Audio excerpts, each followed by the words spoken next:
नमस्कार दोस्तों, मैं अजीमा को इनसे धीरज और ये मेरे साथ करण और ये लक्कुस। आज हम आए हैं होम क्लीनिंग करने 3 BHK। पहले हमने ये वाला किया था, हमारा काम खुश हो गए। सर ने ये वाला भी काम दिया है। ये देखिए फ्लैट है।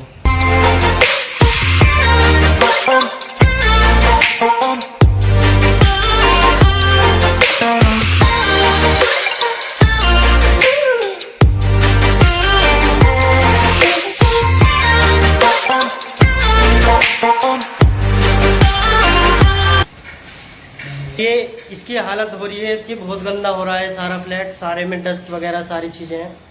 और अब हम इसको साफ़ करेंगे। साफ़ करने का प्रोसेस भी बताएंगे कैसे करेंगे और किस तरह का करेंगे, और लास्ट में हम आपको बताएंगे कैसा कराए हमने ये फ्लैट।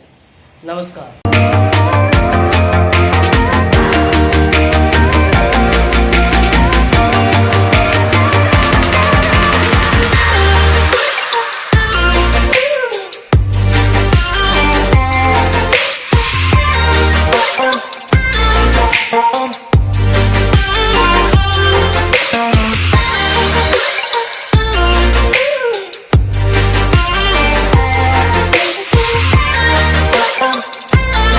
Chauhan.